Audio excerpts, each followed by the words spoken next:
MPPSC prelims current affairs based multiple choice questions में आप सभी का स्वागत करता हूं। फ्रेंड्स, मैं हूं विनय जैन। विजिलाइज डिजिटल प्लेटफॉर्म पर आप सभी अभ्यर्थियों का बहुत बहुत स्वागत है।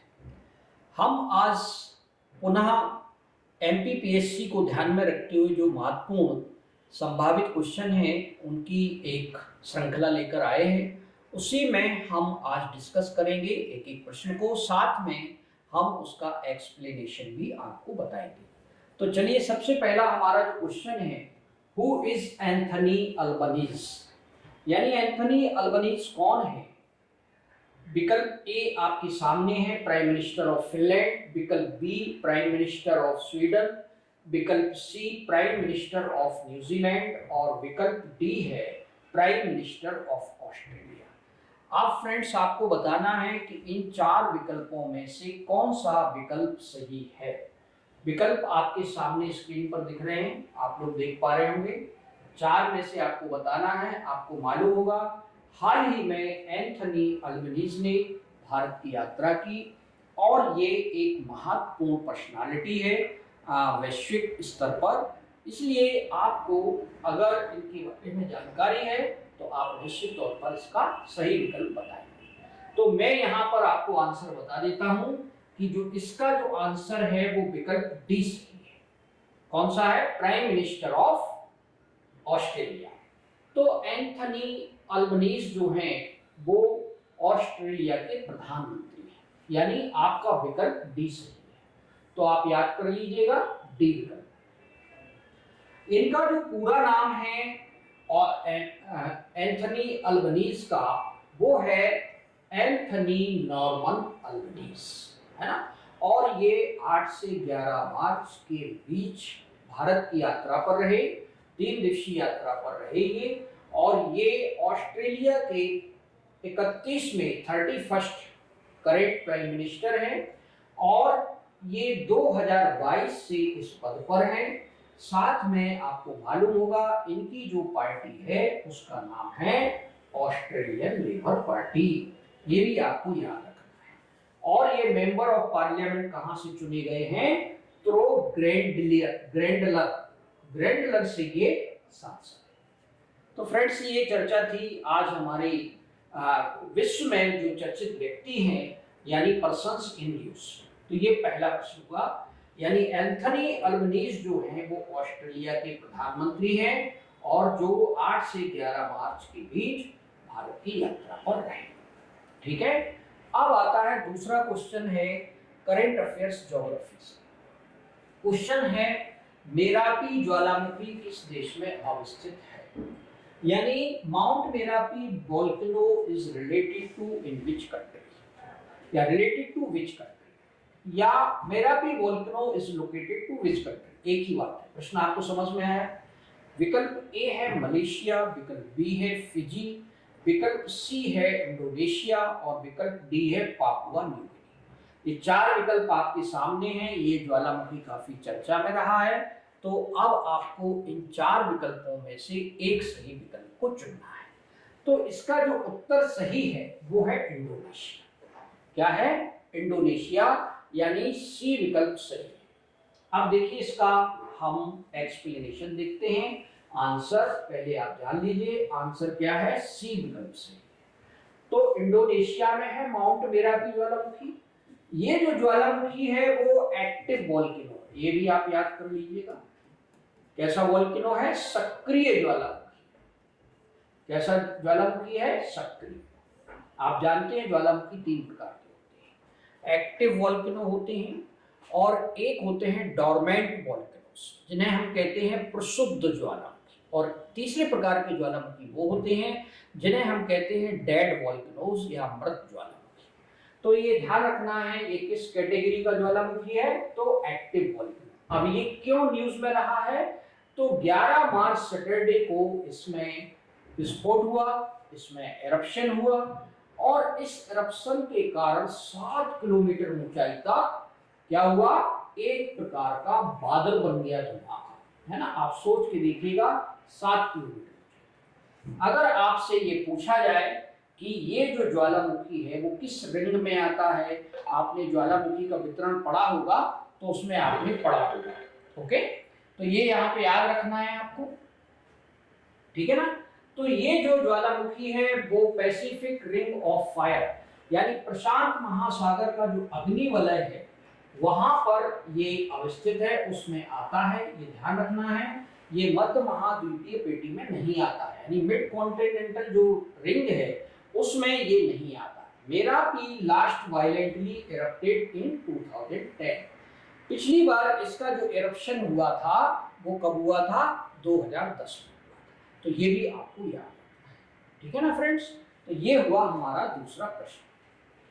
अभी हम केवल आपको आंसर्स बताते थे, अब कुछ अभ्यर्थियों ने ये कहा कि सर इसका डिटेल्स भी आप बताएंगे, एक्सप्लेनेशन भी बताएंगे, तो हमें उससे जुड़ी हुई और भी कई जानकारी प्राप्त हो। अब हम तीसरे प्रश्न को देखते हैं। तीसरा प्रश्न हमारा सबसे ज्यादा जो चर्चा में रहा है, ये वो बैंक कौन सा है, सिलिकॉन वैली बैंक।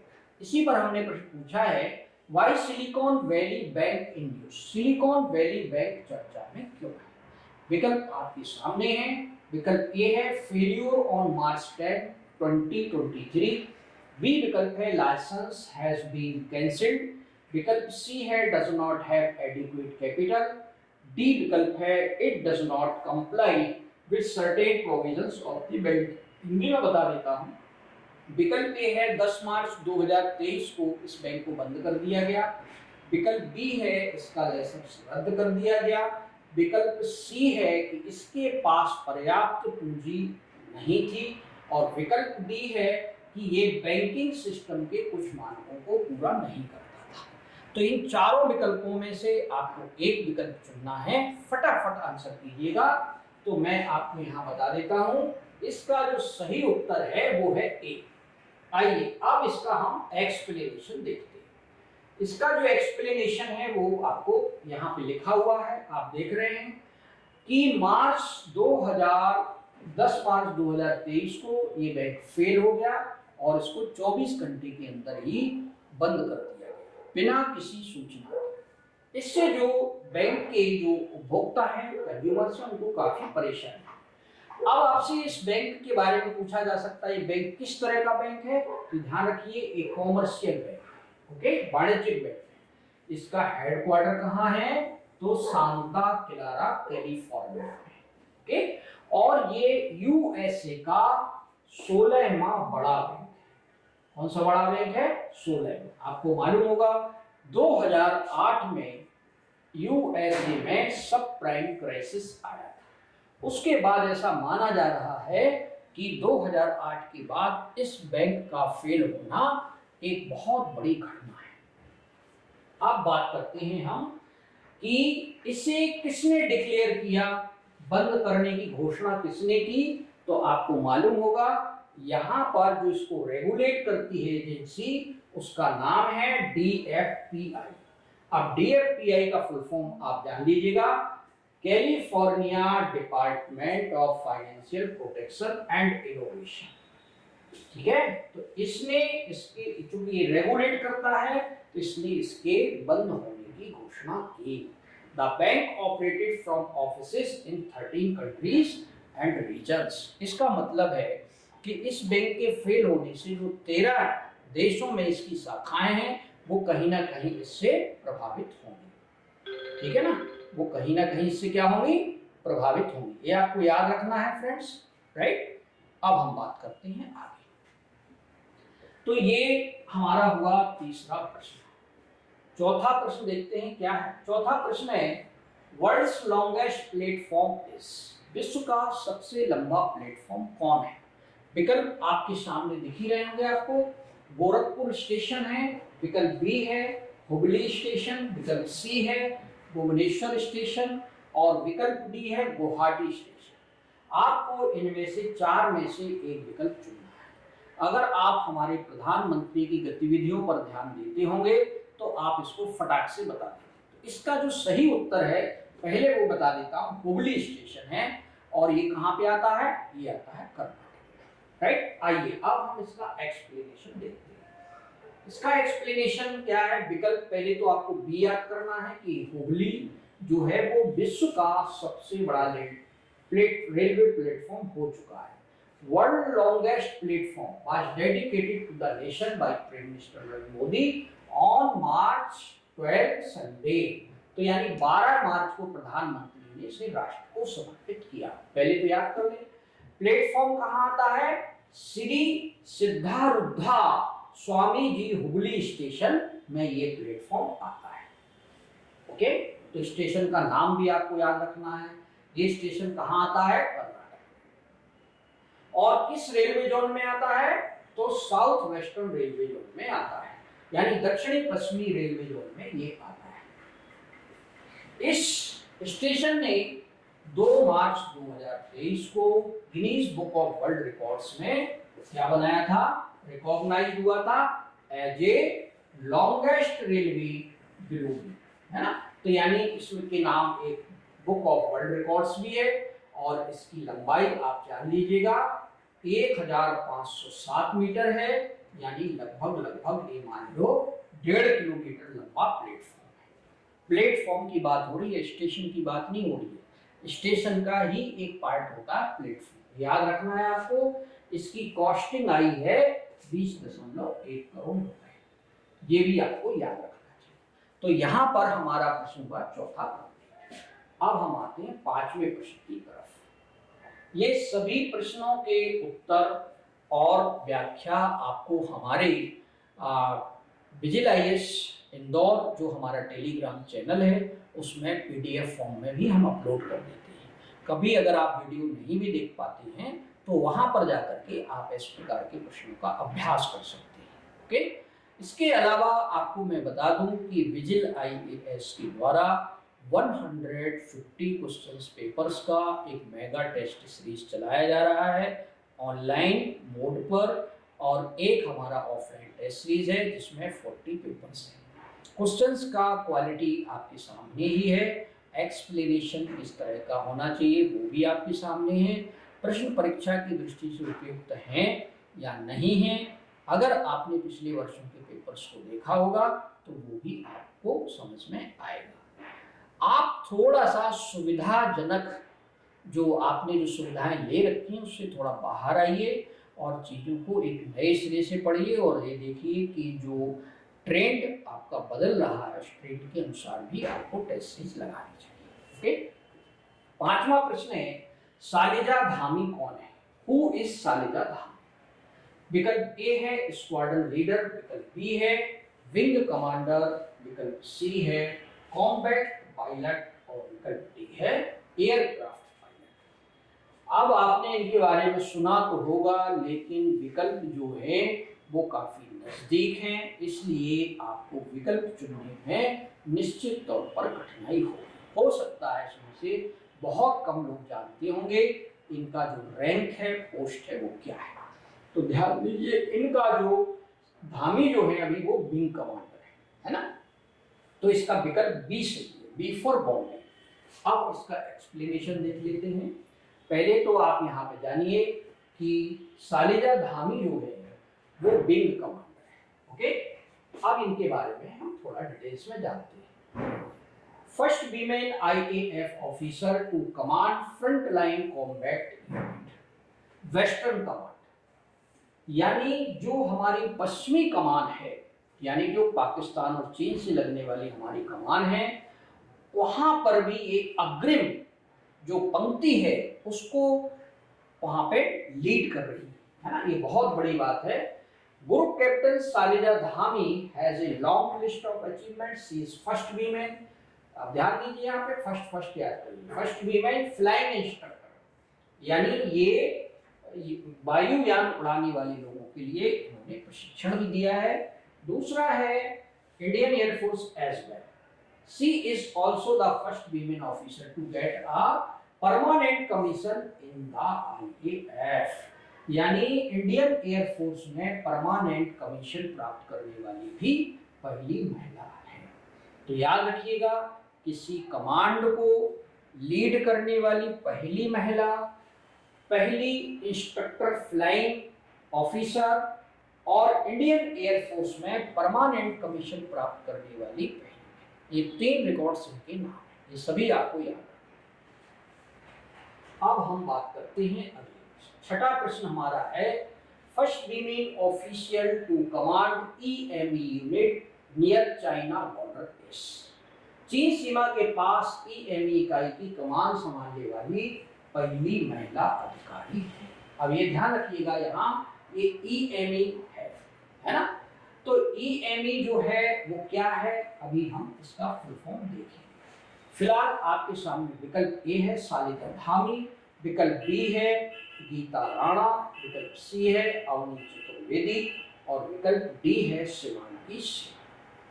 यहाँ पर हम आपको ये भी बता दें कि हमारी जो मिलिट्री है उसके जो तीनों विंग हैं, उस विंग में महिलाओं ने जो भी रिकॉर्ड्स बनाए हैं वो सब आपको पता होना चाहिए। ओके, तो यहाँ पर इस आपको पहले मैं बता देता हूँ, इसका विकल्प बी सही है, गीता।